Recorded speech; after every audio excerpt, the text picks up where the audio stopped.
Hi friends, welcome to Joshika kitchen. நெத்திலி கருவாடை வச்சு இன்றைக்கி கருவாட்டு குழம்பு செய்ய போகிறோம். எப்படி செய்கிறேன்னு பார்க்கலாம் வாங்க. கருவாட்டு குழம்பு செய்கிறதுக்கு முன்னாடி கருவாடை எப்படி சுத்தம் பண்ணுறேன்னு காமிக்கிறேன். ஃபஸ்ட்டு தலையையும் வாழையும் கிள்ளிக்கணும். அப்புறம் தண்ணியில் ஊற வச்சு இந்த குடலையும் மேலே உள்ள இந்த வெள்ளை கலர் உள்ளதையும் தேய்ச்சி எடுத்துக்கலாம்.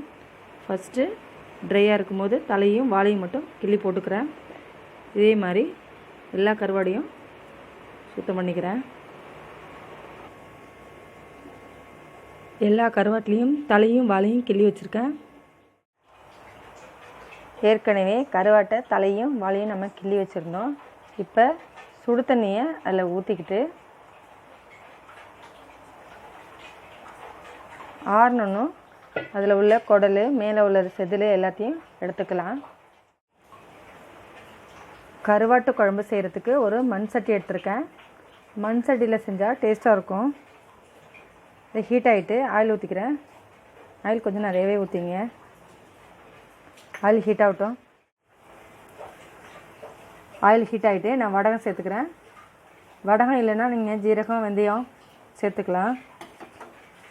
வடகம் போடுறதுனால அதெல்லாம் போடலை. வடகம் பொரியட்டும்.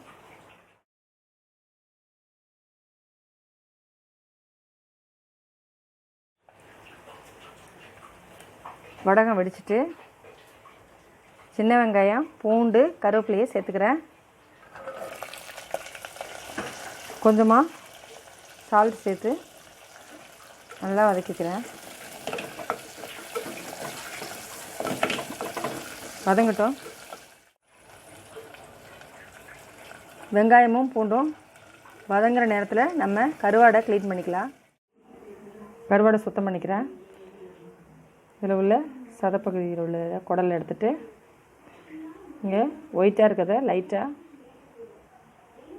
எடுத்து விட்டுங்க. இதை எடுத்து விட்டுட்டு தண்ணியில் ஒரு தடவை வாஷ் பண்ணிங்க. இதே மாதிரி இந்த ஒயிட்டாக இருக்கிறத இப்படி சுடு தண்ணியில் போட்டால் டக்குன்னு வந்துடும். இது மாதிரி எடுத்து விட்டுங்க. கருவாடை மஞ்சத்தூள் போட்டு நல்லா கழுவி எடுத்து வச்சுருக்கேன்.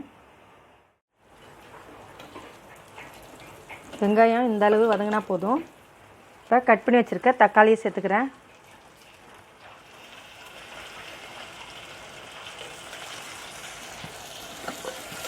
தக்காளி நல்லா வதங்கட்டும்.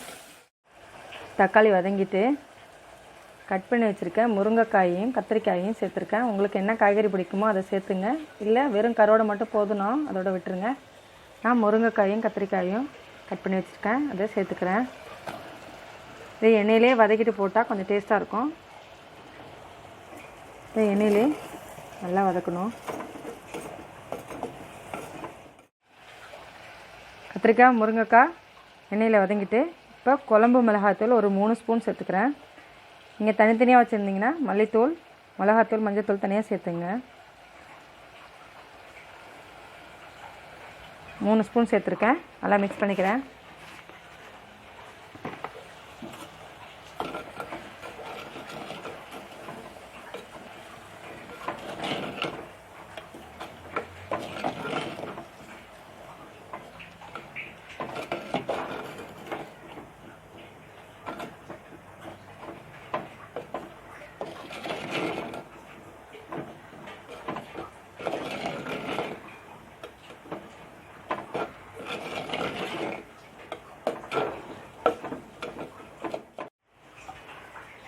குழம்பு மிளகாத்தூளை எண்ணெயில் நல்லா மிக்ஸ் பண்ணிட்டேன்.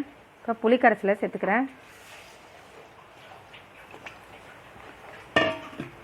இது புளி கரைசலில் ஒரு ½ குக் ஆன பிறகு நம்ம தேங்காய் பேஸ்ட்டை சேர்த்துக்கலாம்.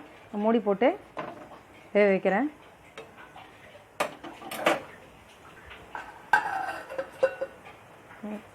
ஒரு 5 மினிட்ஸ் குக் ஆகட்டும். 5 மினிட்ஸ் ஆகிட்டு ஓப்பன் பண்ணி பார்க்கலாம். முருங்கைக்காயெலாம் ஒரு ½ குக் ஆகிட்டு இப்போ தேங்காய் பேஸ்ட்டு சேர்த்துக்கிறேன்.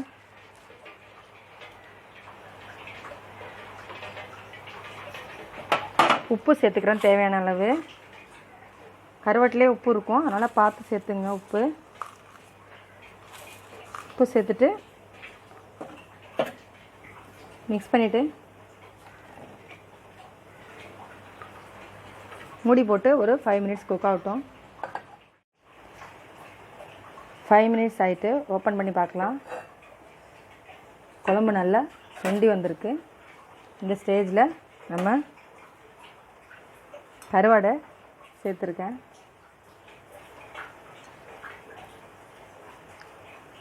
கருவாடு ஏற்கனவே சுடு தண்ணியில் போட்டிருக்கனால குக்காக இருக்கும். இது ஒரு 2 கொதி வந்தோன்னா நம்ம நிப்பாட்டிடலாம். கருவாடு போட்ட பிறகு குழம்பு எப்படி இருக்குன்னு பார்க்கலாம். குழம்பு ரெடி ஆகிட்டு ஸ்டவ்வை ஆஃப் பண்ணிக்கிறேன். ஸ்டவ் ஆஃப் பண்ணாலும்